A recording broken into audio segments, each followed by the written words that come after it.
হরে কৃষ্ণ। ভালো আছেন সবাই নিশ্চয়ই? যারা জয়েন করেছেন ধন্যবাদ। আম, আমাদের সাপ্তাহিক শ্রীমদ্ ভাগবতম ক্লাসে আমরা প্রথম স্কন্ধের দ্বাদশ অধ্যায় শেষ করেছি। আজকে আমরা ত্রয়োদশ অধ্যায় থেকে শুরু করব। তো প্রথমে আমরা জয় রাধা মাধব এবং মঙ্গলাচরণের মাধ্যমে শুরু করছি। জয় রাধা মাধব কুঞ্জ বিহারী, জয় রাধা মাধব কুঞ্জ বিহারী, জয় গোপী জন বল্লভ গিরিবরধারী, জয় গোপী জন বল্লভ গিরিবরধারী, যশোদানন্দন ব্রজজন রঞ্জন, যশোদানন্দন ব্রজজন রঞ্জন, যমুনা তীরাবনচারী,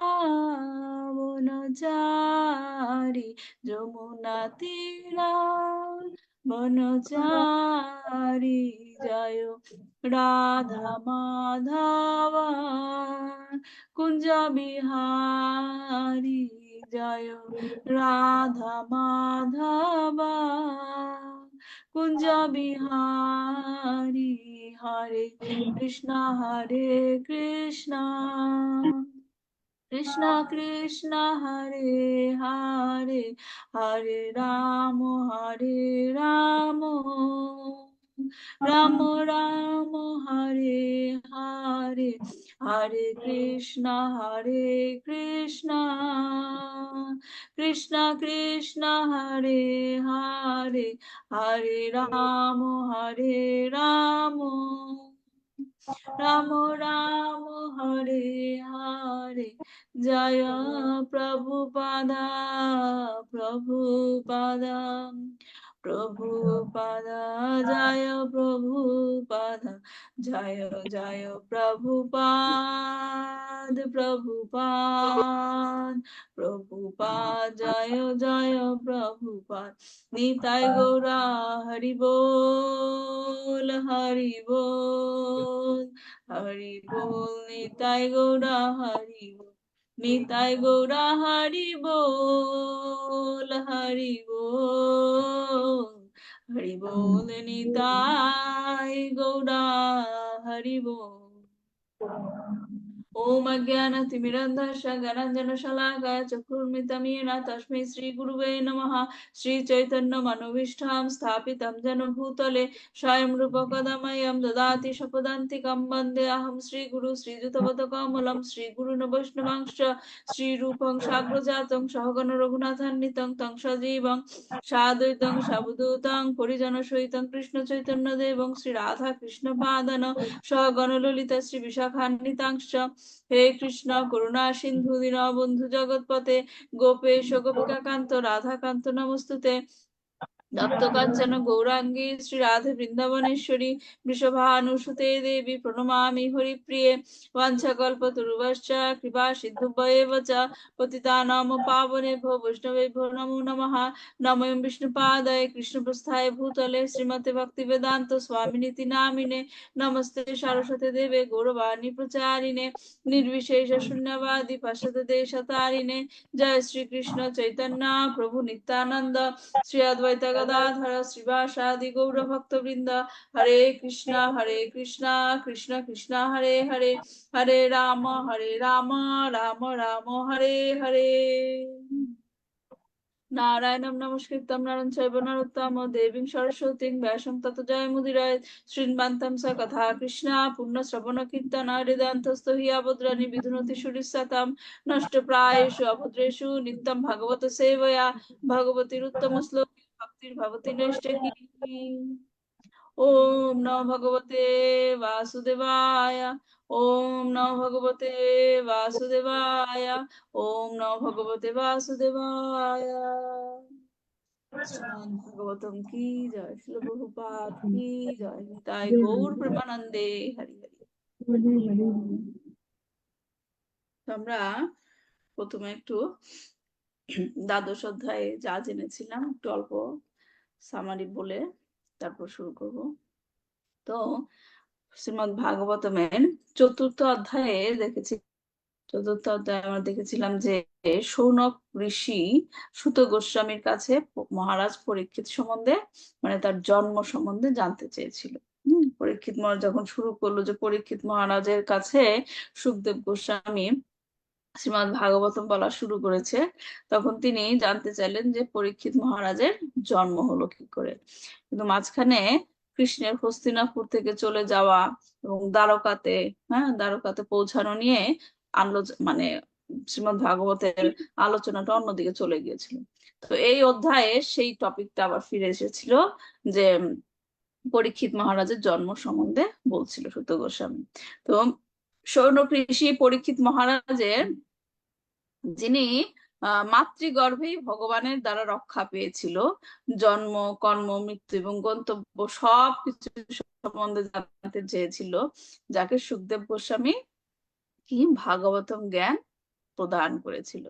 পরীক্ষিত মহারাজের কথা বলার আগে সুত গোস্বামী কি করলো, তার যে পূর্বজ, তার বংশ ব্যাকগ্রাউন্ড, সেই পূর্বজ যুধিষ্ঠির মহারাজের বিভিন্ন কি গুণাবলী সম্বন্ধে বলেছিল। তার বিশাল ঐশ্বর্যের কথা বর্ণনা করেছিল, যা স্বর্গদেবের স্বর্গের স্বর্গলোকবাসীদেরও আকাঙ্ক্ষিত ছিল। কিন্তু তা হলেও কি ছিল, যুধিষ্ঠির মহারাজ ছিলেন সম্পূর্ণ নির্লিপ্ত। তার এত ধন সম্পদ ছিল, তারপরও তিনি ছিলেন নির্লিপ্ত। তারপর আমরা দেখেছিলাম যে পরীক্ষিত মহারাজ মাতৃগর্ভে ভগবানের দর্শন করেছিলেন। এবং কখন তিনি দর্শন করেছিলেন, যখন তিনি অশ্বত্থামা কর্তৃক মানে অশ্বত্থামা যে ব্রহ্মাস্ত্রটা ছেড়েছিল, সে ব্রহ্মাস্ত্রের তীব্র তাপে দগ্ধ হচ্ছিলেন, রাইট, মাতৃগর্ভে। এবং তখন তাকে রক্ষা করতে ভগবান স্বয়ং সেখানে কি হলো, প্রকট হলো। পরীক্ষিত মহারাজ ভগবানকে কি রূপে দর্শন করেছিলেন? অঙ্গুষ্টি পরিমাণ লম্বা, দীর্ঘ না, অঙ্গুষ্টি পরিমাণ দীর্ঘ, এবং তিনি ছিলেন কি জরাতীত, ঘন শ্যাম বর্ণ, পীতবসন, মাথায় ছিল স্বর্ণ মুকুট, চতুর্ভুজ সম্পন্ন, এবং কানে ছিল স্বর্ণকুণ্ড। দেখেন পরীক্ষিত মহারাজের পুরোটাই মনে আছে, সে মাতৃগর্ভে কেমন করে ভগবানকে দর্শন করেছিল সে পুরোটাই তার মনে আছে। এবং তার চোখ ছিল রক্তবর্ণ। কেন ছিল রক্তবর্ণ? তিনি ছিলেন কি রাগান্বিত। কেন রাগ করেছিল? যে তার ভক্তকে কষ্ট দেওয়া হচ্ছে, তার ভক্তকে কষ্ট দেওয়া হচ্ছিল। এবং আরেকটা সুন্দর জিনিস আমরা দেখেছিলাম যে ভগবানের চারদিকে কি ঘুরছিল, ভগবানের গদা। ভগবানের গদার নাম কি? ভগবানের গদার নাম কি? কারোর মনে নেই? হ্যাঁ, কৌমুদিনী গদা। কৌমোদকী। কৌমোদকী গদা, গদার নাম ছিল কৌমোদকী। তো সেই গদাটা কি হচ্ছিল, তার চারিদিকে কি করছিল, ঘুরছিল, তার চারিদিকে ঘুরছিল, যা থেকে আমরা বুঝতে পারি যে ভগবান, আমরা যে বলি ভগবান যে গীতায় বলেছে অর্জুনকে, নামে ভক্তা প্রণশ্যতি, আমার ভক্তের কোনো বিনাশ নেই, কারণ ভগবান রক্ষা করে থাকেন। এবং কিভাবে রক্ষা করে থাকেন সেটার একটা উদাহরণ ভগবান এখানে দেখেছেন, তার গদা দ্বারা তিনি সুরক্ষা করে থাকেন। এবং সেই ব্রহ্মাস্ত্রের দুঃসহ তাপ বিনষ্ট করে পরীক্ষিত মহারাজকে বাঁচানোর পর সেই অঙ্গুষ্ঠ পরিমাণ দীর্ঘ ভগবান সেখান থেকে কি অন্তর্হিত হলেন। তারপর পরীক্ষিত মহারাজ যতই দেখতে চাইছিলেন আর তিনি দর্শন দিলেন না। তারপর সেই মহান ভক্ত পরীক্ষিত মহারাজের আবির্ভাবের সময় উপস্থিত হলো, এবং সেই সকল নক্ষত্র তার যে জন্মের সময়টাও ছিল কি গ্লোরিফাইড। ভগবানের যখন আবির্ভাব হয়েছিল, আমরা যে জন্মাষ্টমী গেল তখন যে ভাগবতমে যে লেখা আছে, ভগবানের যখন আবির্ভাবের সময় হয়েছিল, যখন আমাদের জন্ম কি আমরা সময়টাকে আমরা নির্ধারণ করতে পারি? আমাদের কখন জন্ম হবে না হবে আমাদের সময়টা নির্ধারণ করা যায় না। যেমন ধরেন অনেকে বলতে পারে যে সি সেকশন করলে তো টাইমটা আমরা বলে দিতে পারি, রাইট? কিন্তু এক্সাক্ট সময়টা কি আর বলা যায়? কমপ্লিকেসি হয়, কত কিছু হয়, এক্সাক্ট সময়টা বলা যায় না। কিন্তু ভগবানের যে আবির্ভাব, এমনকি ভগবানের ভক্তের যে আবির্ভাবের সময়, হ্যাঁ, সেটা নির্ধারিত থাকে এবং সেই অনুসারে তারকারাজিরা কি করে, এমন ভাবে অ্যারেঞ্জ করে তারা সেখানে সৃষ্টি করে, একটা শুভ মুহূর্তের সৃষ্টি করে। তো আমরা পরীক্ষিত মহারাজের জন্মের সময়ও সেটা আমরা দেখেছিলাম। তারপর যুধিষ্ঠির মহারাজ সেই নবজাত শিশু ব্রাহ্মণদের দ্বারা জাত কর্ম সম্পাদন করেছিলেন। সেই ব্রাহ্মণেরা তখন কি করেছিল, পরীক্ষিত মহারাজের ভবিষ্যৎ সম্পর্কে বলছিল না। যুধিষ্ঠির মহারাজ সেই বালক সম্পর্কে জানতে চেয়েছিল এবং সে মেইনলি কি জানতে চেয়েছিল, যে এই বালক আমাদের পূর্বজদের মতো রাজর্ষি হবেন কিনা, আমাদের এই ছেলে রাজর্ষি হবেন কিনা। এরপর সেই ব্রাহ্মণরা তার ভবিষ্যতের কথা বলার সাথে সাথে তার মৃত্যুর কথাও বলেছিল, তার মৃত্যুটা কিভাবে হবে সেই কথাটাও বলেছিল। হ্যাঁ, কারণ তার মৃত্যুর সময়টাও হচ্ছে, দেহ ছাড়ার সময়টাও ছিল কি মহিমান্বিত। কেন কেন কারণ কি তার মৃত্যুর সময়টা মহিমান্বিত কেন? কারণ তার মৃত্যুর সময় তিনি শ্রীমদ্ ভাগবতম শ্রবণ করবেন এবং তার ফলে সে জরাসক্ত, সমস্ত জরাসক্ত থেকে মুক্ত হয়ে ভগবানের শ্রীচরণের প্রতি আকর্ষিত হবেন। তারপর কেন তার নাম পরীক্ষিত মহারাজ সেটাও ব্যাখ্যা করা হয়েছিল। কারোর মনে আছে পরীক্ষিত মহারাজ মানে পরীক্ষিত নামের অর্থ কি? কেন তাকে পরীক্ষিত বলা হতো? হরে কৃষ্ণ মাতাজি, প্রণাম। প্রণাম। পেটে থাকতে মানে যখন মায়ের গর্ভে ছিলেন তখন সে ভগবানের সঙ্গে তার সাক্ষাৎ হয়েছিল এবং সবসময় সে ভগবানকে খুঁজে বেড়াতেন এবং মানুষের ভিতর পরীক্ষা করতেন যে কার মধ্যে ভগবানকে খুঁজে পাবো। হরে কৃষ্ণ। হ্যাঁ, ধন্যবাদ মাতাজি। এর জন্য তার নাম কি ছিল?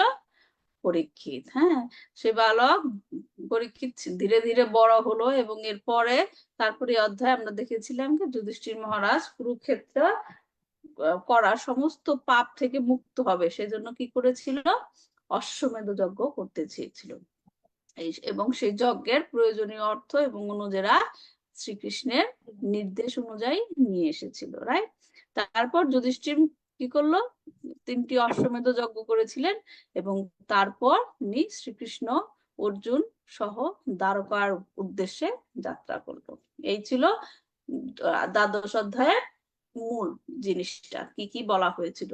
তো এখান থেকে আমরা কি কি পয়েন্ট শিখতে পেরেছি, যে কিভাবে, প্রথম পয়েন্টটা কি আমরা দ্বাদশ অধ্যায় থেকে কি শিখলাম, নিজেকে পরীক্ষিত মহারাজ আমাদেরকে শিখিয়েছেন যে নিজেকে মৃত্যুর পূর্বে ভগবানের কাছে পৌঁছে যাওয়ার জন্য কিভাবে নিজেকে তৈরি করতে হবে, রাইট?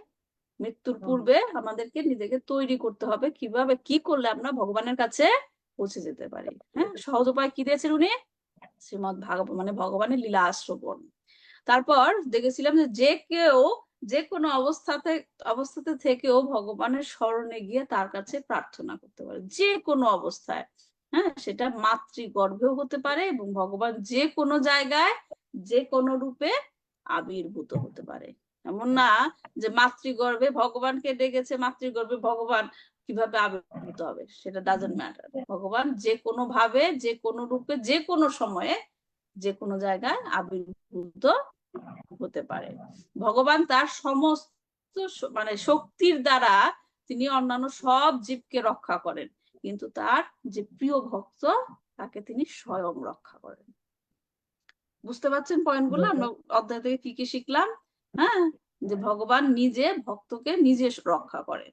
হ্যাঁ, এবং তার আত্মতত্ত্ব উপলব্ধিকারী ভক্তের কাছ থেকে শ্রীমদ্ ভাগবতম পাঠ শোনা উচিত, যেটা পরীক্ষিত মহারাজ সুখদেব গোস্বামীর কাছ থেকে শুনেছিলেন এবং তার আত্মতত্ত্ব উপলব্ধি হয়েছিল।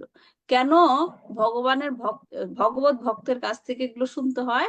এটা শ্রীমদ্ ভগবত গীতায় ভগবান নিজেই বলেছেন, কারণ তিনি সেই সত্যটাকে দেখেছেন, তিনি সেই সত্যটাকে জানেন। এই কারণে তার কাছে যদি সত্য জানতে চাও সে সত্যটাই তুমি জানতে পাবে। বোঝা যাচ্ছে কথাটা? হ্যাঁ, এমন কারো কাছে কি আপনি সত্য জানতে চাইলেন, সে নিজেই জানে না সত্যটা কি, রাইট? তাহলে কি আপনি সত্যটা জানতে পারবেন না? এজন্য ভগবান উপায় বলে দিয়েছে কি গুরুর কাছে যাও। হ্যাঁ, সেরকম এরকমই এই জায়গায় এরকম হচ্ছে যে শ্রীমদ্ ভাগবতম এমন কারোর কাছে শুনতে হবে যিনি হচ্ছেন শুদ্ধ ভক্ত। সুখদেব গোস্বামী এখানে একটা উদাহরণ। তারপর কি লাস্টে যেটা আমরা পয়েন্টে জেনেছিলাম কি যে যজ্ঞ অনুষ্ঠান করাটা এবং এই কলিযুগে অনুমোদিত প্রেসক্রাইব যজ্ঞ কোনটা? হরিনাম সংকীর্তন। অশ্বমেধ যজ্ঞ, হরিনাম সংকীর্তন যজ্ঞ।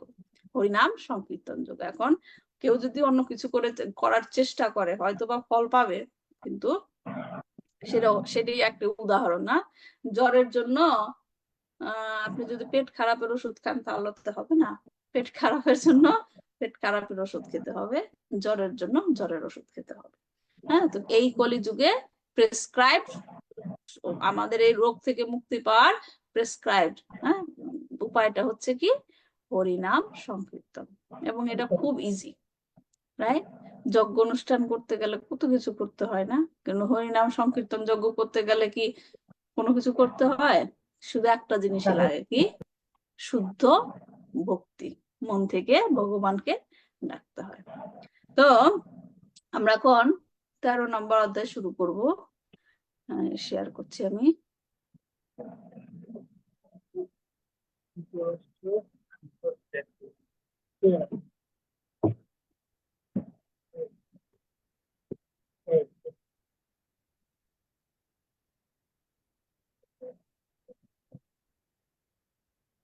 দেখা যাচ্ছে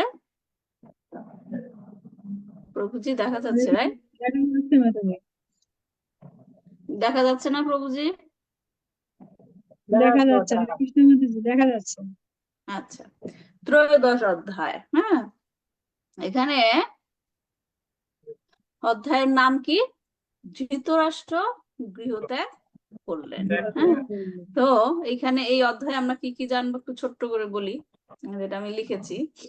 এই অধ্যায়ে আমরা দেখতে পাবো যে মৈত্রেয় মুনির কাছ থেকে আত্মতত্ত্ববিদ্যা শিখে বিদুর হস্তিনাপুরে ফিরে আসেন এবং সেখানে কিছু সময়ের জন্য থাকেন। হস্তিনাপুরে থাকাকালীন বিদুর তার জ্যেষ্ঠ ভ্রাতা ধৃতরাষ্ট্রকে তার জড় আসক্তি ত্যাগ করার জন্য প্রচার করেন। বিদুর ধৃতরাষ্ট্রকে অবিলম্বে আত্মতত্ত্ব উপলব্ধি করবার জন্য গৃহত্যাগের পরামর্শ দেন। এবং এখানে আমরা দেখতে পাবো বিদুর মাঝে মাঝে খুব কঠোর ভাষায় ধৃতরাষ্ট্রকে বোঝাবেন। বিদুরের মধ্যে এটা একটা প্রকৃত বৈষ্ণবের গুণ। কি গুণ সেটা? বিদুর কি করছে?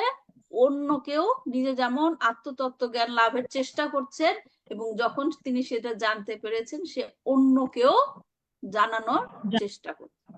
হ্যাঁ, যখন মৈত্র মুনির কাছ থেকে তিনি আত্মতত্ত্ব উপলব্ধি জ্ঞানটা পেলেন তখন তিনি তার নিজের মধ্যে রেখে দেননি। ও আমি জেনে গেছি কিভাবে মুক্তি পেতে হয়, আত্মতত্ত্ব উপলব্ধি জ্ঞান জেনে গেছি, আর কারোর সাথে আমার যোগাযোগ করার দরকার নেই, আমি আমার মতো থাকবো, আমি ভগবানের কাছে পৌঁছে যাবো। এই কি বৈষ্ণবের মনোভাব?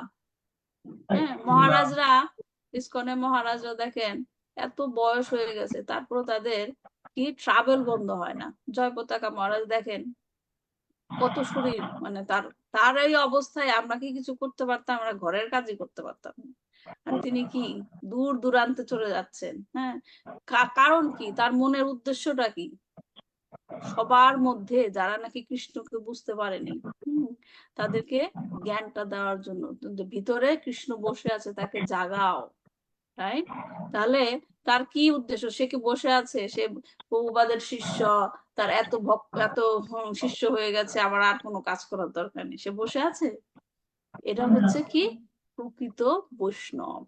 বৈষ্ণব কি নিজে যেমন ভগবানের কাছে যেতে চান, অন্য সবাইকে নিয়ে যেতে চান। আমরা যখন মানে কৃষ্ণ কনসিয়াসনেস পথে প্রথম দিকে আসি তখন এক প্রভু ক্লাস দিয়েছিল, সেই কথাটা আমার এখনো মনে পড়ে। যে আমি হয়তো বা ক্লাসে আপনাদেরও বলেছি এর আগে, যে মায়ের 2-3টা সন্তান যখন বাইরে খেলতে যায়, হ্যাঁ, একটা সন্তান যখন আসে না, খেলার পর যখন আসে না, তখন মা কি করে? যে 2জন আসছে সে তার জন্য খুশি হয়, নাকি যে আসে না তার কথা চিন্তা করে? যে আসে না তার কথা চিন্তা করে। হ্যাঁ, যে আসে না তার কথা চিন্তা করে। যে আসে না তার কথা চিন্তা করে, এবং যে ফিরে এসেছে তাকে কি বলে? তাকে নিয়ে আসলে না কেন? তাকে বলে তুমি একা আসছো কেন, ওকে নিয়ে আসো। হ্যাঁ, সে আবার তাকে পাঠায়, তাকে নিয়ে আসো। ঠিক সেই রকম আমরা যদি শুধুমাত্র নিজের কথা চিন্তা করে ভগবানের কাছে চলে যাই, আমি জেনে গেছি আমি এখন ভগবানের কাছে চলে যাব, কৃষ্ণ কি খুশি হবে? কৃষ্ণ কি বলবে? যারা বুঝে নাই তাদেরকে তুমি বুঝিয়েছো আমার কাছে ফিরে আসতে হবে? তারা যে আমাকে ভুলে গেছে তাদেরকে কি তুমি হেল্প করেছো? তাদেরকে জানিয়েছো যে ওরা আসলে আমার কাছে আসতে হবে কিন্তু ভুলে গেছে? বুঝতে পারছেন জিনিসটা? এজন্য নিজে যা জানবেন, হ্যাঁ, এটাকে অনেকটা বলে শ্রীল প্রভুপাদ অনেক ক্লাসে বলেছেন, এটাকে অনেকটা বলে কৃপণ। কৃপণ কৃপণ মানে কি? কৃপণ কাদের বলে? যে তাদের মধ্যে ধন সম্পদ থাকে কিন্তু ব্যয় করতে চায় না, রাইট? তো সেরকম যার মধ্যে ভগবানের এই তত্ত্ব জ্ঞান আছে, সে যদি নিজের মধ্যেই রেখে দেয়, কাউকে না বিলায়, তখন তাকে কি বলা হয়? কৃপণ। কৃপণ বলা হয়। হ্যাঁ, তো সেইটাই যে এখানে আমরা একদম গুড এক্সাম্পল দেখতে পারবো বিদুরের কাছ থেকে, যে সে মৈত্রেয় মুনির কাছ থেকে সবকিছু জানবে, এবং সে জানার পরই তার প্রথম টার্গেটটাই হয়েছে যে আমার বড় ভাইকে জানাতে হবে, ধৃতরাষ্ট্রকে জানাতে হবে। হ্যাঁ, তারপর কি করেছেন যে সেই ধৃতরাষ্ট্রই যিনি নাকি তার ছেলের কথা শুনে বিদুরকে বের করে দিয়েছিলেন। তো এটাই হচ্ছে বৈষ্ণবের গুণ। কি? নবদা পদ্ধতির প্রথম দুইটা কি? প্রথমটা কি? ভক্তির নবদা পদ্ধতি, রাইট? প্রথমটা কি? শ্রবণম, তারপর কীর্তনম। শ্রবণম, কীর্তনম। শুধুমাত্র শ্রবণ করলে হবে না, যেটা শ্রবণ করবেন সেটা কীর্তন করতে হবে, সেটা কীর্তন করতে হবে। তো সেটাই এখানে এক্সাম্পল আমরা দেখছি, যে তিনি শুনেছেন মৈত্রেয় মুনির কাছ থেকে, তারপর তিনি কি ধৃতরাষ্ট্রকে শুনিয়েছেন কীর্তনম। তো বিদুরের পরামর্শ অনুযায়ী ধৃতরাষ্ট্র তার স্ত্রী গান্ধারী এবং বিদুরের সাথে চলে যাবে গৃহত্যাগ করে, এবং তাদের অনুপস্থিতিতে যখন নাকি যুধিষ্ঠির মহারাজ তাদেরকে খুঁজবে, তখন নারদ মুনি এসে তাকে প্রকৃত অবস্থা সম্বন্ধে জ্ঞান প্রদান করবে এবং তাকে বলবে যে শ্রীকৃষ্ণের আশ্রয়ে যেতে। তো এটাই আমরা এই অধ্যায়ে দেখব। তো ধৃতরাষ্ট্র গৃহত্যাগ করলেন, এই যে টাইটেলটা দেখেন, শুনতে মনে হয় সিম্পল, কিন্তু যখন আপনি শুনলেন ধৃতরাষ্ট্র গৃহত্যাগ করলেন, মনের মধ্যে কোনো কোশ্চেন আসে আপনাদের মনে? কেন গৃহত্যাগ করলেন এটা প্রশ্ন আসে। কেন গৃহত্যাগ করলেন? তারপর আর কি প্রশ্ন আসে?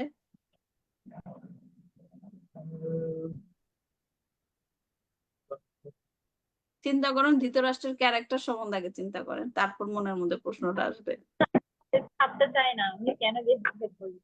সরি মাদাজি, আবার একটু জোরে বলেন। মানে উনি রাজ্যকে তো থাকতে চাচ্ছে না, তারপর ওনার ভাইয়ের কথাই উনি গৃহত্যাগ ত্যাগ করছেন। উনার মনোভাব কেন এরকম, কি মনোভাব হইলো ওনার ভিতরে যে উনি এত বড় একটা ছিলেন, মানে সেই সম্রাটের মানে ত্যাগ করলেন? কেমন মনোভাব ছিল তার?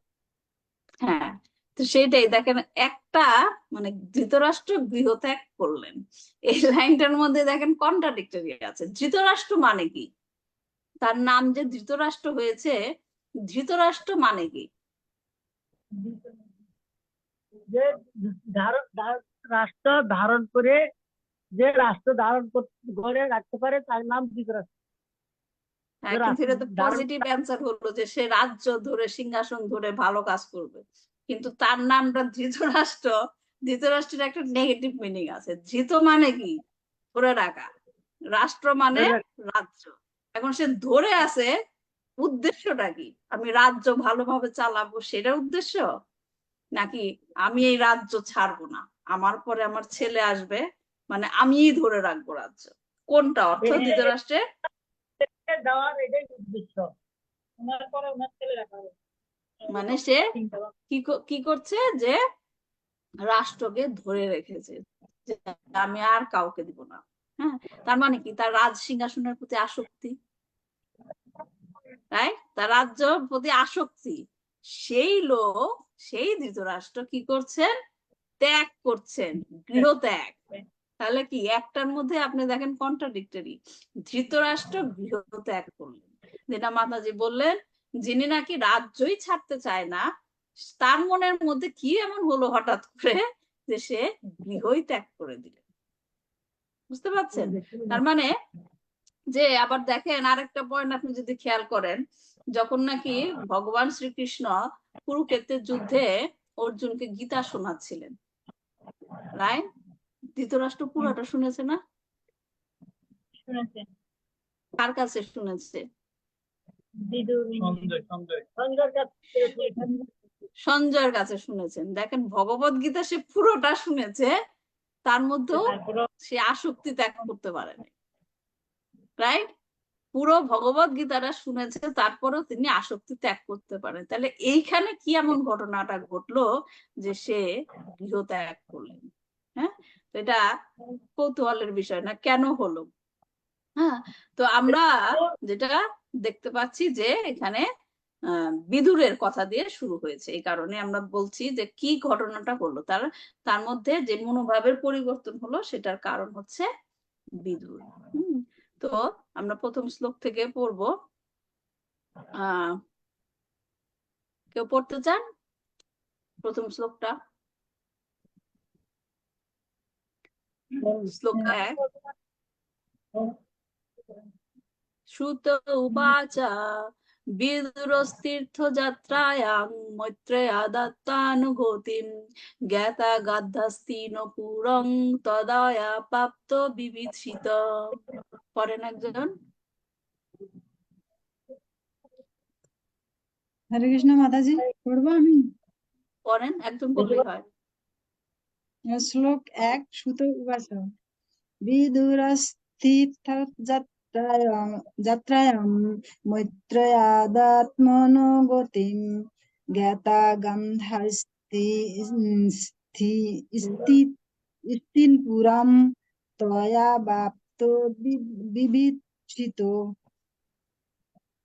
সুত উবাচ উবাচ শ্রীমতী গোস্বামী বললেন, বিদুর বিদুর শ্রী সুত গোস্বামী। তীর্থযাত্রায়াম তীর্থ পর্যটন কালে মৈত্রেয়াত মহর্ষি মৈত্রের কাছে আত্মন আত্মার গতি জ্ঞাতা জেনে আগাত ফিরে গিয়েছিলেন হস্তিনাপুর নগরে। তয়া সেই জ্ঞানের দ্বারা অব্যাপ্ত যথেষ্ট ভাবে লাভ করে বিবিধ জ্ঞাতব্য সমস্ত বিষয়ে যথাযথভাবে অবগত হয়ে। অনুবাদ: শ্রী সুত গোস্বামী বললেন, তীর্থ পর্যটন কালে মহর্ষি মৈত্রেয়ের কাছে জীবের পরম গতি সম্বন্ধে জ্ঞান লাভ করে বিদুর হস্তিনাপুর নগরে ফিরে গেলেন। তিনি ইষ্ট বিষয়ক সমস্ত জ্ঞান লাভ করেছিলেন। হরে কৃষ্ণ। ধন্যবাদ মাতাজি। যেটা পড়ছি তার আগে একটু বলে নেই যে এই যে শ্লোক থেকে আমরা কি বুঝতে পারছি, যে বিদুর হস্তিনাপুরে ছিলেন না, একটা পয়েন্ট, রাইট? যে তিনি হস্তিনাপুরে ছিলেন না, তো কেন তিনি হস্তিনাপুর ছেড়ে গিয়েছিলেন, রাইট? পয়েন্টটা আমাদের মনে আসে, প্রশ্নটা, কেন তিনি হস্তিনাপুর ছেড়ে গিয়েছিলেন। 2 নম্বর হলো তিনি মৈত্রেয় মুনির কাছ থেকে আত্মতত্ত্ব সম্বন্ধে জ্ঞান লাভ করেছিলেন। কিভাবে তার মৈত্রেয় মুনির সাথে দেখা হলো, তো সেটা হচ্ছে তৃতীয় স্কন্ধের প্রথম অধ্যায়ে বর্ণিত আছে। তার আগে আমরা বিদুরের কথাটা শুনি। এখানে শিল প্রভুপাদ তার তাৎপর্যে বিদুরের কথা বলেছেন। শিল প্রভুপাদ কি জয়। বিদুর হচ্ছেন মহাভারতের ইতিহাসে এক বিশিষ্ট চরিত্র। তিনি মহারাজ পাণ্ডুর মাতা অম্বিকার এক দাসীর গর্ভে ব্যাসদেবের ঔরসে জন্মগ্রহণ করেছিলেন। এই লাইনটা কি ব্যাখ্যা করার দরকার আছে? আপনারা তো ঘটনাটা জানেন, রাইট? বিদুরের জন্ম হয়েছে কি করে, রাইট? সবাই জানেন বিদুরের জন্ম কিভাবে হয়েছিল, সেই এই লাইনে বর্ণনা আছে। তিনি হচ্ছেন যমরাজের অবতার। মণ্ডুক মুনির অভিশাপে তাকে শূদ্র রূপে জন্মগ্রহণ করতে হয়। সেই কাহিনীটি হচ্ছে, এক সময় রাজার সিপাহী মণ্ডুক মুনির আশ্রমে আত্মগোপনকারী কয়েকজন চোরকে ধরে। সিপাহীরা যথারীতি সেই চোরদের গ্রেপ্তার করে এবং সেই সঙ্গে মণ্ডুক মুনিকেও গ্রেপ্তার করে। বিচারক মুনিকে চোর সাব্যস্ত করে তাকে শুলে চড়িয়ে মৃত্যুদণ্ডের আদেশ দেন। মুনিকে যখন শুলে চড়ানো হচ্ছিল তখন সেই সংবাদ রাজার কাছে পৌঁছায় এবং রাজা তাকে এক মহান মুনি বলে জানতে পেরে তৎক্ষণাৎ সেই দণ্ড প্রত্যাহার করেন। রাজা ব্যক্তিগতভাবে তার কর্মচারীর এই ত্রুটির জন্য মুনির কাছে ক্ষমা ভিক্ষা করেন। মুনি তৎক্ষণাৎ জীবের ভাগ্য নিয়ন্ত্রণকারী যমরাজের কাছে যান। মুনির প্রশ্নের উত্তরে যমরাজ বলেন যে মুনি তার শৈশবে তীক্ষ্ণ তৃণের দ্বারা একটি পতঙ্গকে বিদীর্ণ করেছিলেন এবং তার ফলে এই দণ্ড ভোগ করার উপক্রম হয়েছিল। মুনি সেই কথা শুনে মনে করেছিলেন শৈশবের অজ্ঞানতা বশত এই স্বল্প অপরাধের ফলে এই গুরুদণ্ড দেওয়া যমরাজের পক্ষে অন্যায় হয়েছে এবং তাই তিনি যমরাজকে অভিশাপ দেন যে তাকে শূদ্র হয়ে জন্মগ্রহণ করতে হবে। ধৃতরাষ্ট্র এবং পাণ্ডুর শূদ্র ভ্রাতা বিদুর হচ্ছেন যমরাজের এই শূদ্ররূপী অবতার। প্রভুজি, আপনি বললেন আপনি জানেন না, আমাদের একটু বলবেন যে পাণ্ডুর ভাই বিদুর, তবু তাকে শূদ্র বলা হচ্ছে কেন? তার জন্মের ইতিহাসটা আপনি জানেন বললেন। উনি দাসী পুত্র বলে ওনাকে শূদ্র বলতেছে। কিন্তু দাসীর ঘরে জন্ম নিচ্ছে, দাসী পুত্র বলে শুধু। আর যমরাজের অভিশাপ দিছিল যে সে অভিশাপের জন্যই শূদ্র বলা হয়। না, আমার প্রশ্নটা ছিল শূদ্রের ঘরে জন্ম হয়েছে, শূদ্রাণীর ছেলে, তাই তাকে শূদ্র বলা হচ্ছে, রাইট? কিন্তু পাণ্ডুর ভাই বলা হচ্ছে কেন? ধৃতরাষ্ট্র পাণ্ডুর ভাই বলা হচ্ছে কেন? ব্যাসদেবের আশীর্বাদে ব্যাসদেবের ঔরসে জন্ম হয়েছে এই পাণ্ডুরও এবং ধৃতরাষ্ট্রেরও এবং বিদুরেরও ব্যাসদেবের আশীর্বাদে জন্ম হয়েছে, এই জন্য ভাই, বাপ তো এক। আচ্ছা, মানে একটা ঘটনা আছে, রাইট? যে কেনই বা ব্যাসদেব আসলো, রাইট? কেনই বা ব্যাসদেবকে ডেকে আনা হলো। হ্যাঁ, আমি জানি আপনি ঘটনাটা জানেন যে কিভাবে তার জন্ম হয়েছিল, কিন্তু আমি জিজ্ঞেস করছি কারণ অনেকেই হয়তো জানেন না। মাতাজি জানেন কিভাবে বিদুরের জন্ম হয়েছিল? রত্নগর্ভা মাতাজি, অর্চনা মাতাজি, জানেন তো? মাতাজি আপনি বলবেন আবার। ব্যাসদেবের মা ঔরসীতে ওর জন্ম হয়েছিল দাসীর গর্ভে।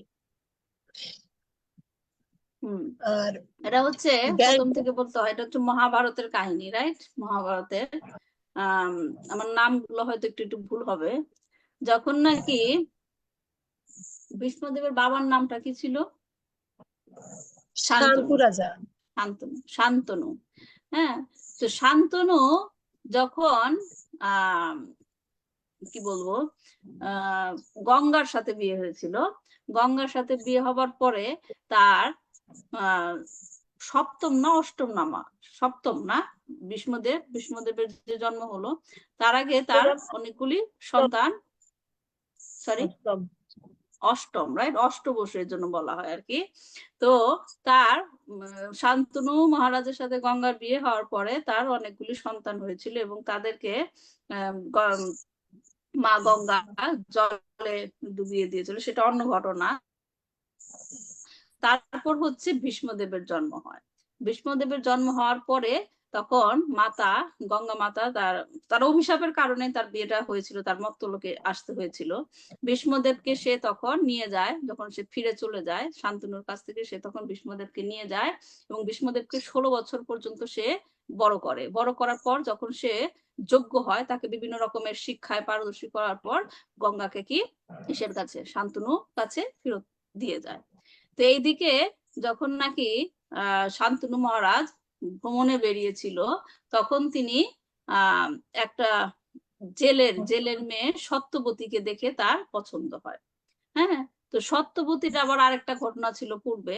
সত্যবতীর সাথে ব্যাসদেবের দেখা হয়েছিল এবং ব্যাসদেবের মাধ্যমে সে গর্ভবতী হয়েছিল। সরি, ব্যাসদেব না, পরাশর মুনি। পরাশর মুনির সাথে তার দেখা হয়েছিল এবং পরাশর মুনির সাথে তার মাধ্যমে তিনি গর্ভবতী হন এবং সেখানে ব্যাসদেবের জন্ম হয়। হচ্ছে সত্যবতীর ছেলে হচ্ছে কে, ব্যাসদেব। হ্যাঁ, তো সেই সত্যবতী পরবর্তীতে শান্তনুর সাথে দেখা হয়, শান্তনু মহারাজের সাথে, এবং শান্তনু মহারাজ তাকে বিয়ে করতে চান। কিন্তু সত্যবতীর বাবা সেটা বলে যে তুমি আমার মেয়েকে বিয়ে করবে, তার ফিউচার কি? কারণ তোমার এক ছেলে আছে, সে যুবরাজ না, সে রাজ্যের রাজা হবে, কিন্তু আমার মেয়ের কাছ থেকে যার জন্ম হবে তার ভবিষ্যৎটা কি? তো তখন সে ভবিষ্যৎ তাকে সিকিউর করতে পারে নাই বলে শান্তনু সেখান থেকে ফিরে আসে। কিন্তু সে সত্যবতীকে ভুলতে পারছিল না এবং তার মেন্টালি অবস্থাটা ভালো ছিল না। যখন ভীষ্মদেবের তখন নাম ভীষ্মদেব হয়নি, তার নাম ছিল তখন দেবব্রত। হ্যাঁ, দেবব্রত যখন বাবার এই অবস্থাটা দেখতে পায়, তখন সে খোঁজ নেয় যে বাবার এরকম অবস্থাটা কেন হলো, এবং তখন তিনি সত্যবতীর কথাটা জানতে পারেন। যখন তিনি জানতে পারেন, তখন তিনি সত্যবতীর বাবার কাছে গিয়ে সে তখন প্রতিজ্ঞা করেন, ভীষ্মদেবের প্রতিজ্ঞা বলে না, দেবব্রত তখন প্রতিজ্ঞা করেন যে তিনি কি করবেন, সারা জীবন কুমার থাকবেন, তিনি কখনো বিয়ে করবেন না এবং তিনি কখনো এই হস্তিনাপুর রাজ্যের সিংহাসনের উপর তার অধিকারও চাইবেন না। এবং পরবর্তীতে সে বিয়ে করলে তার ছেলে হবে, তো ছেলে হলে সেরকম অধিকার চাইতে পারে, এই কারণে তিনি বিয়ে করবেন না। তো এই যে সে বড় প্রতিজ্ঞাটা নিয়েছিল, এই জন্য তার নাম হয়েছিল কি, ভীষ্মদেব। তো যখন তাদের সত্যবতীর সাথে, তখন কি হলো, শান্তনুর বিয়ে করিয়ে দিল। তারপর তাদের দুটো ছেলে হয়েছিল, রাইট? আমার এই নামগুলো মনে নেই। দুটো ছেলে হয়েছিল এবং তাদের মধ্যে একজন বিচিত্র বীর্য মনে হয়, যিনি মারা গিয়েছিলেন। মাতাজি বিচিত্র বীর্য বিচিত্র আর কে? মানে যে সত্যবতীর ছেলে চিত্রাঙ্গন আর হলো বিচিত্র বীর্য। তা চিত্রাঙ্গন হ্যাঁ, চিত্রাঙ্গন মারা যায়, বিচিত্র বীর্য ছিল আর কি। হ্যাঁ, তো তাদের হচ্ছে তাদের বিয়ে দেওয়া হয় অম্বালিকা অম্বিকা আর কি। হ্যাঁ, ওদের সাথে বিয়ে দেওয়া হয়, কিন্তু অম্বালিকা আর অম্বা হচ্ছে চলে যায়। হ্যাঁ, বিয়ে দেওয়া হয়, কিন্তু বিচিত্র বীর্য সন্তান হওয়ার আগে সে মারা যায়। তো এখন বংশ পরিচালনা করার জন্য তো কেউ থাকলো না, তখন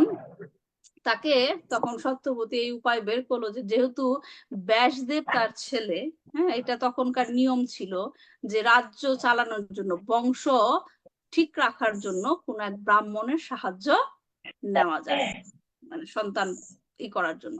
তখন সে ব্যাসদেবকে ডাকলো। হ্যাঁ, তখন অম্বালিকা, হ্যাঁ, অম্বিকা হচ্ছে পাণ্ডুর মা আর কি। তো যখন নাকি অম্বালিকার কাছে ব্যাসদেব গেল, তার মানে তিনি তো ব্যাসদেব তো মানে ঋষি ছিল, তার রূপ মানে তার দেখে, ভয়ঙ্কর রূপটা দেখে তার কাছে খুব ভয় পেয়ে গিয়েছিল। তখন অম্বালিকা তাকে কি করলো, তাকে দেখে ভয়ে চোখ বন্ধ করে ফেলেছিল এবং সে অবস্থাতেই তিনি ব্যাসদেবের যে পুত্র ধারণ করলো, সে পুত্র হলো কে, ধৃতরাষ্ট্র। রাইট? আমি কি ভুল বলছি কিছু? তো তার ছেলে হলো ধৃতরাষ্ট্র। আর যখন তিনি অম্বিকার কাছে গেলেন, তখন অম্বিকা কি তার যে রূপ দেখে, ব্যাসদেবের রূপ দেখে তিনি ভয়ে কি মূর্ছা গেল আর কি। এজন্য তার যে পুত্র হলো সে খুবই দুর্বল ছিল, শীর্ণ, তার নাম হলো কি পাণ্ডু। তো যখন সত্যবতী দেখলো যে এদের দুইজনই কেউই মানে ভালো রাজা হতে পারবে না, যোগ্য রাজা হতে পারবে না, তখন তিনি অম্বিকাকে বা অম্বালিকাকে বললো যে আরেকবার ট্রাই করতে। কিন্তু তারা এত ভয় পেয়ে গিয়েছিল ব্যাসদেবকে দেখে, তখন তারা কি করলো, তাদের যে মেড সার্ভেন্ট আছে, তাদের যে দাসী, কোন এক দাসীকে তার কাছে, ব্যাসদেবের কাছে পাঠালো। তো সেই দাসী যখন ব্যাসদেবকে দেখলেন, তখন তিনি কি করলেন, মানে তাকে ভক্তি সহকারে তাকে পূজা করলেন এবং তিনি ভক্তি সহকারে তাকে গ্রহণ করলেন, এবং তার মাধ্যমে যার জন্ম হয়েছিল সে হচ্ছে এই বিদুর। হ্যাঁ, তো এর জন্য বিদুরের মধ্যে আমরা সব রকম গুড কোয়ালিটি দেখতে পাই, কারণ তার মেন্টালিটিটা, এই জন্য বলা হয় না, যখন সন্তান পেটে থাকে, যখন মা গর্ভ ধারণ করে, তার মেন্টালিটিটা খুবই জরুরি। কেমন সন্তান হবে, কেমন সন্তান হবে, তার মেন্টালিটিটা খুবই জরুরি। তো এইভাবে বিদুরের জন্ম হয়েছিল। তাই ব্যাস, এজন্য তাদের সবাইকে বলা হতো ভাই। এবং যেহেতু বিদুর দাসীর গর্ভ থেকে জন্ম হয়েছিল, তাই তাকে বলা হতো শূদ্র, রাইট? কিন্তু তাকে সমান, মানে তিনি ধৃতরাষ্ট্র বা পাণ্ডু তাকে তার চলার মতো, তাকে সে মন্ত্রিত্ব পদ দিয়েছিল এবং তাকে সেভাবে তারা মেনটেন করতো। তো এখানে এজন্যই বলা হচ্ছে যে ধৃতরাষ্ট্র এবং পাণ্ডুর শূদ্র ভ্রাতা বিদুর হচ্ছেন যমরাজের সেই শূদ্ররূপী অবতার। এখন বুঝতে পারছেন যে তাকে যে অভিশাপটা দেওয়া হয়েছিল যে তুমি শূদ্রের ঘরে জন্ম নিবে। এবং এখানে আমি আরেকটা ক্লাসে শুনেছিলাম যে তার কারণ যমরাজ কি করলো, যে সে বুঝতে পারছিল না এই মুনিকে সে যে অভিশাপটা দিয়েছে, সরি, যে শাস্তিটা দিয়েছে, যে ছোটবেলায় এরকম একটা ছোট কাজ করার জন্য তাকে এত বড় একটা শাস্তি দিয়েছে। তো যে সে তার ডিসিশনটা কেমন দোদুল্যমান, তাই এই কারণে তোমার জন্ম এমন হবে যে তুমি বুঝতে পারছো অধর্ম হচ্ছে, তুমি কিছু করতে পারবে না, এইরকম একটা সিচুয়েশনের মধ্যে তোমাকে পড়তে হবে। তো সেই রকম বিদুরের জন্মটা ঠিক সেই রকমই হয়েছিল। তাকে বলা হয়েছিল শূদ্র ঘরে জন্ম হবে, তার এই দাসীর মাধ্যমে শূদ্র ঘরে জন্ম হয়েছে, এবং তিনি এমন লোকের আন্ডারে ছিলেন, ধৃতরাষ্ট্রের আন্ডারে, যাকে তিনি ভালোবাসতেন, শ্রদ্ধা করতেন। তিনি অধর্ম করেছিলেন, তাকে বোঝানো হয়েছিল, কিন্তু বিদুর কিছু করতে পারছিল না। তো সবকিছু মিলিয়ে তারই মানে অভিশাপের ফলে তারই জন্মটা হয়েছিল। ভীষ্মদেব কুরু বংশের সেই শূদ্র সন্তানটিকে তার অন্যান্য ভ্রাতুষ্পুত্রদের সঙ্গে সমভাবে প্রতিপালন করেন। যথাসময়ে বিদুর এক কন্যার পানি গ্রহণ করেন। সেই কন্যাটিও শূদ্রাণীর গর্ভে ব্রাহ্মণের ঔরসে জন্মগ্রহণ করেছিলেন। বিদুর যদিও তার পিতার ভীষ্মদেবের ভ্রাতার রাজ্য লাভ করেননি, কিন্তু তবুও তার জ্যেষ্ঠ ভ্রাতা ধৃতরাষ্ট্র তাকে যথেষ্ট ধন সম্পত্তি দান করেছিলেন। বিদুর তার জ্যেষ্ঠ ভ্রাতার প্রতি বিশেষ অনুরক্ত ছিলেন এবং সব সময় তিনি তাকে সৎ পথে পরিচালিত করতে চেষ্টা করতেন। ভাতৃঘাতী কুরুক্ষেত্রের যুদ্ধের প্রাক্কালে বিদুর পাণ্ডু পুত্রদের প্রতি ন্যায্য বিচার করার জন্য তার জ্যেষ্ঠ ভ্রাতাকে বারবার অনুরোধ করেছিলেন, কিন্তু দুর্যোধন তার সে পিতৃব্যের এই ধরনের চেষ্টা মোটেই পছন্দ করেনি এবং তাই সে বিদুরকে কার্যত অপমান করেছিল। তার ফলে বিদুর গৃহত্যাগ করে তীর্থ পর্যটনে যান এবং মহর্ষি মৈত্রের কাছে পরমার্থ বিষয়ক উপদেশ লাভ করেন। তো এই যে তার যে ঘটনা, দুইটা জিনিস, যে তিনি কেন হস্তিনাপুর ছেড়ে চলে গেলেন এবং তিনি কিভাবে মৈত্র মুনির সাথে তার সাক্ষাৎ হলো। হ্যাঁ, এটা হচ্ছে তৃতীয় স্কন্ধের প্রথম অধ্যায়ে বর্ণিত আছে। তো সেটা আমি একটু সামারি বলি কি লেখা আছে, যে পুত্র মায়ায় অভিভূত রাজা ধৃতরাষ্ট্র পাণ্ডবদের বিরুদ্ধে তার পুত্র দুর্যোধনের প্রাণঘাতী চক্রান্তকে থামাতে পারেনি। যদিও বিদুর তাকে পরামর্শ দিয়েছিল যে তুমি দুর্যোধনের প্রতি এত আকৃষ্ট হয়েও না, যেটা ন্যায় সেটা করো, কিন্তু সে তা করতে পারেনি। ধৃতরাষ্ট্র তখন বিদুরের কাছে পরামর্শ চাইলেন এবং বিদুর রাজাকে বললেন ভগবান শ্রীকৃষ্ণের প্রতি ঈর্ষান্বিত দুর্যোধনের প্রতি তার স্নেহ ত্যাগ করতে। এটা একটা সুন্দর পয়েন্ট। হ্যাঁ, একটা ভজন আছে, সেটা শুনেছিলাম যে যার মুখে ভাই হরি কথা নাই তার মুখে পানে তুমি চেও না। তো এটা হচ্ছে সিম্পল জিনিস, যে যে নাকি শ্রীকৃষ্ণের প্রতি ঈর্ষান্বিত, শ্রীকৃষ্ণকে বিশ্বাস করে না, বিশ্বাস তো করে না একটা কথা, এবং সে শ্রীকৃষ্ণকে হিংসা করে। হ্যাঁ, আমি একটা ক্লাসে মানে বাংলা ক্লাসে গিয়েছিলাম, অদ্ভুত একটা প্রশ্ন করেছিল যে আমি উত্তর দিব কিভাবে বুঝতে পারছিলাম না। সে জিজ্ঞেস করছিল যে তিনি কেন আমাদেরকে কন্ট্রোল করবেন? তিনি ভগবান মানে শ্রীকৃষ্ণের কথা যে আপনারা বলছেন, আপনি বললেন এটা এটা হয়, এটা এটা হয়। আমার প্রশ্ন হচ্ছে তিনি আমাদেরকে কন্ট্রোল করবেন কেন? এই প্রশ্নের উত্তরে কি দিব? তিনি আমাদের কন্ট্রোল করবেন, তিনি তো সুপ্রিম কন্ট্রোলার, এভরিথিং। এখন কার মনে এই প্রশ্নটা আসতে পারে, কার মনে এই প্রশ্নটা আসতে পারে যে শ্রীকৃষ্ণ আমাদেরকে কেন কন্ট্রোল করবে? যে শ্রীকৃষ্ণকে জানেই না, যে শ্রীকৃষ্ণকে গ্রহণই করতে পারে নাই যে তিনি হচ্ছেন মানে পরমেশ্বর ভগবান। তাহলে আপনি যখন কারোর বিরুদ্ধে একটা কথা বলেন, তার মেইন কারণটা কি? তার প্রতি আপনার ঈর্ষা। আপনি এটা কেন করবেন? তাকে আপনি চ্যালেঞ্জ করছেন, রাইট? আপনি জিনিসটা বোঝার চেষ্টা করেন। যখন আপনি কিছু চ্যালেঞ্জ করে কথা বলেন যে আপনি এটা কেন করবেন, আপনি যা খুশি করেন, আমার নিয়ে এরকম বলবেন কেন, আমাকে নিয়ে এরকম করবেন কেন, তার মানে কি? তার প্রতি তার হিংসা ভাব, রাইট? তাকে সে চ্যালেঞ্জ করছে। যে নাকি শ্রীকৃষ্ণের প্রতি ঈর্ষান্বিত, সে আমার যতই আপনজন হোক, আমি যেহেতু শ্রীকৃষ্ণের চরণে শরণাগত, আমার সামনে যে নাকি বলবে ভগবান শ্রীকৃষ্ণ এটা করবেন কেন, তাকে নিয়ে খারাপ কথা বলা, তাকে কি আপনি আপন মনে করতে পারবেন? কিভাবে আপনি আপন মনে করতে পারেন? কারণ আমি জানি শ্রীকৃষ্ণ আমার সবকিছু। এখন তাকে নিয়ে কিছু একটা আমি বুঝতে পারছি তার জ্ঞান নাই, সে জানে না, কিন্তু আমি তো সহ্য করতে পারবো না শ্রীকৃষ্ণকে নিয়ে একটা খারাপ কথা বললে। যদিও আমাদেরকে সেই শিক্ষাই দেওয়া হয়েছে যে কি বলে, তৃণাদপি শুনেছে না তররপি সহিষ্ণু না। কিন্তু একটা লিমিট আছে না? বেশি বেশি লিমিটটা ক্রস করে গেলে তখন আর সহ্য হয় না ভগবান শ্রীকৃষ্ণের কথা এরকম করে বলে। তো সরি, বৌদি কিছু বললেন?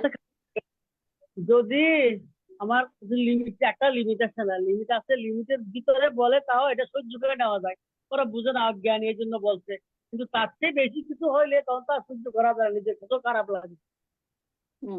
তো সেটাই, এজন্যই আমরা যে যখন নাকি সহ্যের লিমিটটা পার হয়ে যায়, সেই তখন আমরা ভুল কিছু করে ফেলি সহ্যের লিমিট পার হয়ে গেলে, রাইট? কিন্তু সেটা আমাদের শিক্ষা দেওয়া হয় না যে ভুল কিছু যেন আমরা না করি।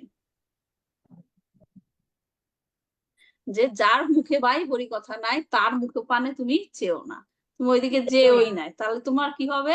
সেই লিমিটও ক্রস করতে হবে না, খারাপ কাজ করা থেকেও তোমাকে নিজেকে তুমি রক্ষা করতে পারবা।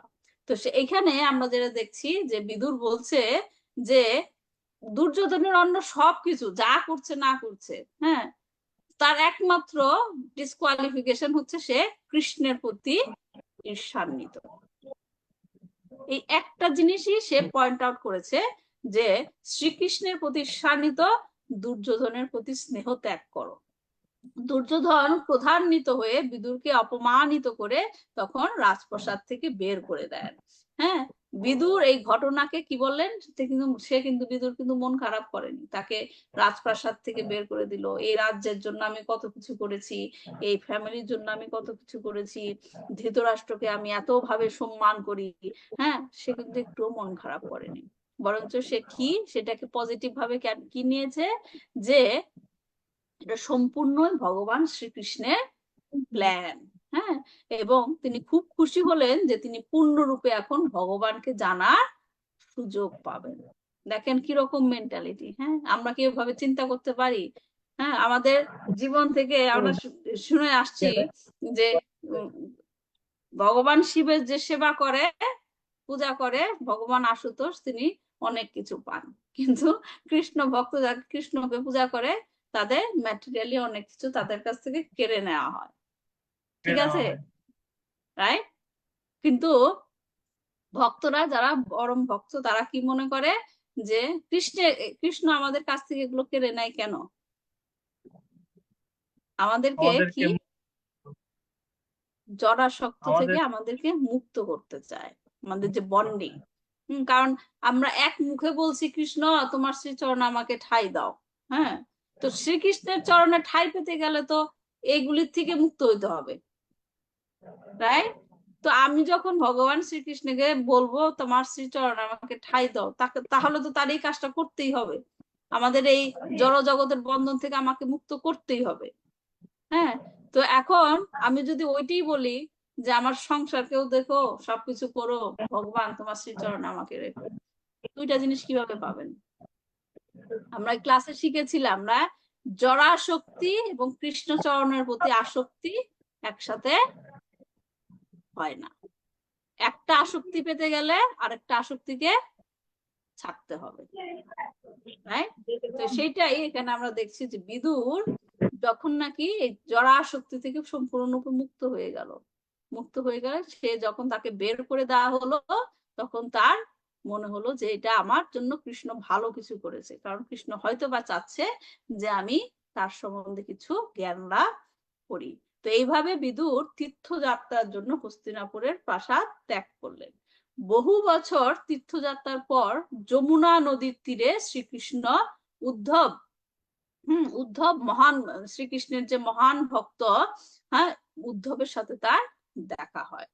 শ্রীকৃষ্ণ বিদুর উদ্ধবের কাছ থেকে ধৃতরাষ্ট্র সহ কৃষ্ণের পরিবারের সদস্যদের কথা জিজ্ঞাসা করলেন। তাহলে বিদুর যখন চলে গেছেন, হস্তিনাপুর থেকে চলে গেছেন, তখনই সমস্ত এই কুরুক্ষেত্রের যুদ্ধ, হ্যাঁ, সবকিছু হয়েছে।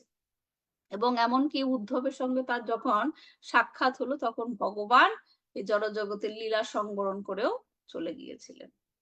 যখন তার উদ্ধবের সঙ্গে দেখা হলো, হ্যাঁ, উদ্ধবের সঙ্গে তার দেখা হলো কিভাবে, ওইখানে যে যখন ভগবান এই লীলা ত্যাগ করে চলে যাবেন তখন তিনি উদ্ধবকে জ্ঞান দিয়ে গেছিলেন। আপনারা তো উদ্ধব গীতার কথা জানেন, রাইট? উদ্ধব গীতা, উদ্ধবকেও কিন্তু ভগবান গীতা বলেছেন।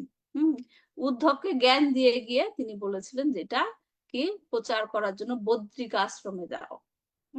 তো যখন তিনি সেইখান থেকে বদ্রিক আশ্রমে যাচ্ছিলেন উদ্ধব, সেই পথিমধ্যে সাথে বিদুরের সাথে তার দেখা হলো। তারপর তিনি বিদুর উদ্ধবের কাছে অনেক কিছু জানতে পাইলেন। তিনি বদ্রিক আশ্রমে যাওয়ার পথে, হ্যাঁ, তখন তিনি যখন বিদুর উদ্ধবের কাছে জানতে চাইলো ভগবান সম্বন্ধে, তখন উদ্ধব বললো যে আমাকে তো এখন যেতে হবে, কারণ ভগবানের নির্দেশ অনুসারে আমার এখন বদ্রিক আশ্রমে যেতে হবে। তবে আমাকে যেমন তিনি জ্ঞান দিয়েছিলেন, ভগবান চলে যাওয়ার আগে মৈত্রেয় মুনিকেও এই জ্ঞানটা দিয়েছিলেন, এবং তুমি মৈত্রেয় মুনির কাছে গিয়ে এই জ্ঞানটা লাভ করতে পারো।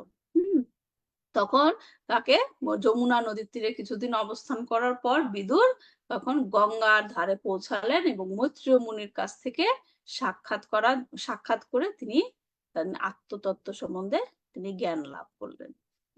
তো এবং যে মৈত্রেয় মুনির সাথে বিদুরের যে কথোপকথন, যে আত্মতত্ত্ব জ্ঞান লাভ মানে প্রদান এবং গ্রহণ, এটা হচ্ছে কি তৃতীয় এবং চতুর্থ স্কন্ধে বর্ণনা আছে পুরোটা। তো এটাই হলো যে এই অধ্যায়ের শুরুটা। আমাদের আজকের ক্লাসটা মূলত ইন্ট্রোডাকশন দিয়ে গেল যে কিভাবে কিভাবে ধৃতরাষ্ট্র এত কি রাজ্যাশক্তি থাকার ফলেও তিনি অবশেষে গৃহ ত্যাগ করলেন, এবং তার কারণ হচ্ছে কি বিদুর। এবং বিদুর কোথা থেকে সেই জ্ঞানটা পেল? কারণ তাকে হস্তিনাপুর থেকে বের করে দেওয়া হয়েছিল, এবং সেই আত্মতত্ত্ব জ্ঞানের উপলব্ধি করলেন তিনি মৈত্রেয় মুনির কাছ থেকে। এবং তারপর তিনি সেই আত্মতত্ত্ব কাকে দিতে চাইলেন? তার বড় ভাই ধৃতরাষ্ট্রকে। তো এই অধ্যায়টা মূলত হচ্ছে সকল রকমের মানে আমাদের মতো মানুষরা যারা জরাশক্তিতে আছি, হ্যাঁ, তাদের জন্য এই অধ্যায়টা খুব গুরুত্বপূর্ণ। যে আমরা দেখতে পাবো বিদুর কিভাবে বলছে ধৃতরাষ্ট্রকে যে, এবং তাকে শেষ পর্যন্ত বুঝালো যে তোমার এখন এগুলো ছেড়ে দেওয়া দরকার, এবং নিজের মুক্তির জন্য তুমি কাজ করে যাও। তো এই অধ্যায়ে আমরা এটাই শিখবো। আজকে এই পর্যন্তই থাক, নেক্সট উইকে আমরা দ্বিতীয় নাম্বার শ্লোক থেকে পড়বো। ঠিক আছে? আরো কোনো প্রশ্ন আছে?